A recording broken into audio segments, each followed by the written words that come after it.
Welcome to There Is a Method to the Madness. My name is Rob Maxwell. I'm an exercise physiologist and personal trainer.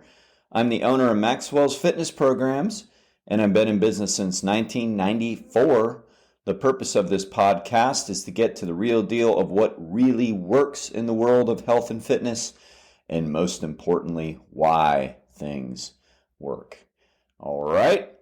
Today, I'm going to talk a little bit about some current events, which is hurricane preparation, since Hurricane Milton has its sights on Florida. But again, this is about health and fitness, so hopefully you know it's really not about the hurricane, but there are ties. Before I get to that, let me thank Jonathan and Lynn Gilden of the Gilden Group at Realty Pros. They are committed to providing the highest level of customer service in home selling. If you want to figure out what your house is worth, please give them a shout. 386-451-2412.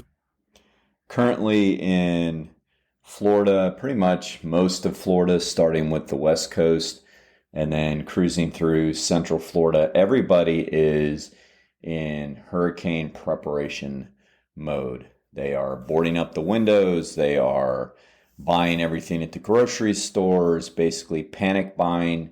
And naturally, we have to be prepared for a hurricane. And after the devastation that the west coast of Florida saw with the previous hurricane, and then of course the Carolinas, well, I shouldn't say of course, but if you don't know, the Carolinas got hit really hard, and some areas that usually don't get hit hard. So I really do understand everybody being very nervous. I do. It's human nature to kind of panic and freak out. I don't know if panic is even the right word. I mean, I think it is in some cases. Like, I do think that if you've lived in the state of Florida for any length of time, you know that there are a lot of hurricanes. There are a lot of things that come our way storm-wise that we kind of basically just need to really expect.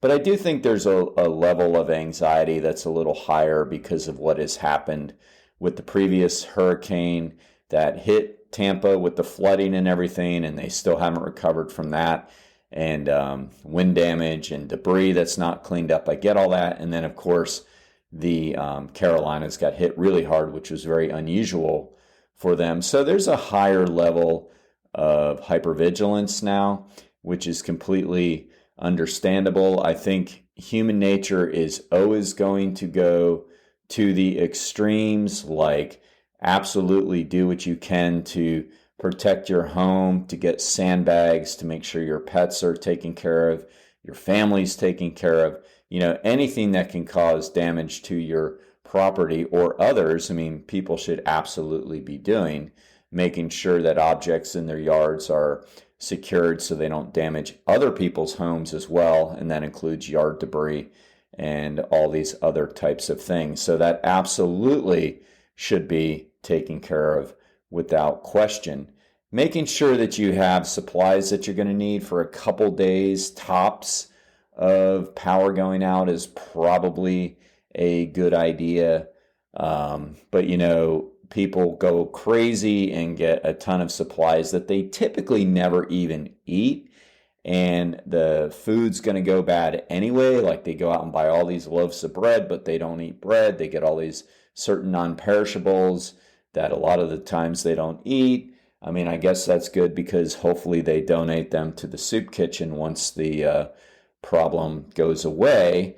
But, people have to think logically about the fact that if power goes out, because that's why people hoard their food, it's probably not going to stay out for very long. Now, this is for like people that are going to get hit along the way that's not getting a direct hit, because if you are, I mean, you really need to evacuate and protect your health, your well-being, your family, and all those kinds of things. This is like just what people do in an everyday storm. I mean, people really freak out and oversupply and hoard groceries and all those types of things, yet the power is going to come back on, we know, within a couple days. So there is a lot of panic that goes on. But again, this isn't about, you didn't tune in to listen to my beliefs on hurricane preparation. I hope you didn't, because I'm by far not an expert in this. I'm experienced because I've been through quite a bunch of them, but not an expert. But what always strikes me about these things, and COVID brought up the same feelings back in 2020, is what if people took the same kind of approach to their health and fitness that they take with these storms?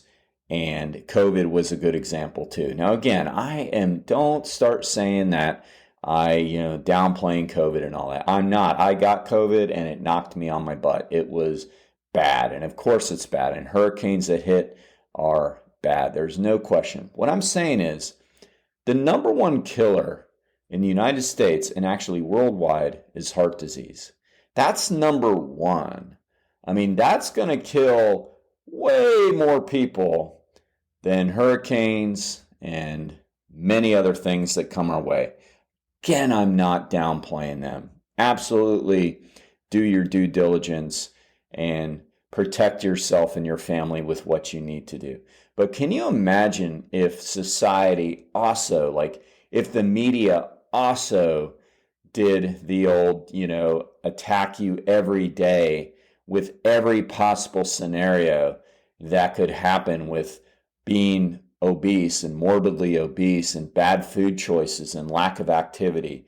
We hear all the time that sitting is the new smoking. And what they mean by that is they found out that the second leading preventable cause of death in the United States is inactivity and poor diet. So basically, sitting around is bad for your health. So can you imagine if the media and people, we can't always just blame it on the media. We always blame things on the media, and then we sit back with our remote in our hand and turn it on to those stations. Like, I can't even watch the regular 2, 6, and 9 or 35, whatever it is, Fox, and then Wesh and all that locally without them having constant hurricane coverage. Constant. I mean, should we check in for updates here or there? Yes, but like 2 days out, it's 24-hour hurricane coverage. I mean, come on. That's a little over the top. I mean, I think you can probably figure out what's going on with the hurricane if you never once turned on your news all day. If you're at the grocery store, which everybody is anyway, you can say, hey, anybody know what's going on with the hurricane? Oh, yeah, it's exactly so many miles outside of Tampa. It's predicted to hit 2 a.m. Thursday morning outside of Tampa and cruise across the state because everybody freaking knows. So you really don't need the 24-hour coverage. But again, what if the media and then you got as concerned about your obesity, if you have it, morbidly obese? There's a difference between being overweight and being morbidly obese health-wise. What if you took that, and you don't take it personal? Thank goodness there's a lot of listeners to the show. The chance that I'm talking exactly to you is basically 0.0001.5%. Okay? So it's not you. I say you in the figure of speech. But what if we all just said, you know what? Obesity is really killing a lot of people. It's causing chronic disease. Inactivity is causing chronic disease. We know this, but you know what? I don't know if it's sexy or if it sells well, but it doesn't hit the media. But we all know, or hopefully we all know, why we don't take this all serious, because it happens slowly. That's why. But it still happens. Why can't you wake up to see that, It's so funny. I kind of go off on my rants a little bit because I get tired of boomers and Gen Xers, which, by the way, I'm a Gen Xer, right on the fringe of a boomer, so I'm allowed to talk about us because I am one. But it's so funny how we talk about the younger generation all the time, the Gen Zs and the millennials, how, they do this and they do that and they think they're bulletproof and they just can do this and do this. And I'm thinking, we think we're bulletproof. I mean, we think we can continue to eat the way we eat and nothing's going to happen. It just happens slower. But why can't you look at the calendar and realize that if you are morbidly obese and continuing to eat that way, you are slowly killing yourself. There is absolutely no question on that. Look at the statistics with what kills people in this world. Number one is heart disease. A huge correlation to heart disease is being obese and having what we call a high or a risky metabolic profile, with having high triglycerides, high LDL cholesterol, hypertension, abdominal obesity. Like, these are all the factors that go in to what is your risk of having a heart attack. And guess what? Those are largely preventable, not completely preventable, but they can pretty much put it into a statistic, into an equation, and show you what the likelihood is. It's just going to be slowly, but it's still going to happen. Why do you think slowly is better? I mean, things that come fast, like hurricanes, and I guess COVID came on us very, very fast. I mean, they seem scarier because they're unpredictable, right? Because we can't control them. You can't control that hurricane that's coming across the state. You can't control the COVID virus. There are things we could do to help protect ourselves, right? We could have really stayed away from people instead of that BS thing we did where we kind of stayed away from people. We could have, listened to our doctor and done whatever they advised to us, because, doctors got slammed during COVID like they're out to trick everybody, which is just absolutely ridiculous. They were out just to try to help people and give them good information on that. And regarding the hurricane, again, you can do what you need to secure your home. You can have maybe a couple days worth of food, knowing that the power is going to be back on. And let me tell you, like, as soon as the power's on, I mean, I live about a half a mile from Wawa locally. Let me tell you, everybody is in there buying food. And I look around and I feel like asking them, hey, didn't you guys hoard all that food? So why are you here? You have probably another 3 months worth of food at your house. So why are you here? I mean, it's really irrational behavior what we fall into. It is super irrational behavior. Like, we go out and hoard a ton of food, and then as soon as the lights of Wawa turn on, we go in and we go get all this food that we already have at home, right? So we do irrational things. We all do it, including myself. But what if we took this same kind of urgency towards our health and fitness? What if we decided that, all right, so my doctor keeps telling me I need to lose a little weight, and I know I need to lose a little weight, and my doctor keeps telling me that my LDL cholesterol is a little too high, and he doesn't like my hypertension. My doctor keeps telling me that my glucose levels are a little too high, and I'm pre-diabetic, which, by the way, that diabetes is a huge risk factor for heart disease. So my doctor's telling me this, but you know what? This is probably down the road. I'm just I'll fix this someday. I'll fix this someday. Well, that's really irrational thinking. What I'm trying to get everybody to understand is that look at the statistics. That's one thing that I don't know where I learned it, but I've been doing it for a very, very long time. I can be as irrational as anybody. But I look at the statistics and I go, okay, so here are the odds on things. Here is the odds of my house being lifted up by this hurricane and thrown into the retention pond 300 yards from my house. Here are the odds on that. Okay, that's pretty low. Here are the odds if I don't have a home and I'm wandering around Canal Street or Beach Street during the hurricane. They're not very good then, right? Those are the odds. What were the odds with COVID? So all of the odds that were out there and are out there, I looked at them and I said, okay, so statistically, not what the news is telling me to do, because, they want us to go to Lowe's, right? And buy generators that most people don't even use. And I don't know for sure, but I think I've heard that more people have died from generator misuse than from hurricanes. I would not be surprised at all. Somebody can fact check me, but you know what? I'm not saying it as a fact. I think I have read that. I know I've read that it has definitely happened. So a lot of times, what we're doing to try to prepare is causing more problems in panic situations. How many times have I heard that, more people are killed on the interstate trying to leave because they decided to leave too late during a storm than in the actual hurricane? The traffic backups are insane, and I think we all know that auto accidents are very, very, very common.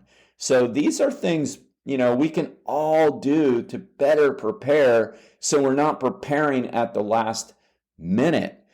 One of the things we used to see in cardiac rehab is that after somebody has had a myocardial infarction of sorts, a heart attack of sorts, and they survived because they're in cardiac rehab, they now think of it very, very differently, and they get really, really serious. And I hate to use the silly line, but it kind of fits here perfectly. Serious as a heart attack, they say, right?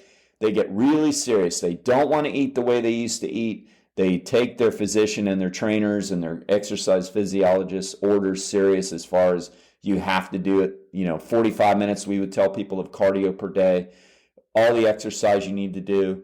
Here's the diet. Here's the low risk heart disease diet to follow, not some stupid diet that you found on Instagram by somebody who has no qualifications to tell you. But all of a sudden you start listening to the right people. And I've had many clients that came out of cardiac rehab that were that way. And they're great. And that is so great that they got the opportunity to turn it around and fix it, right?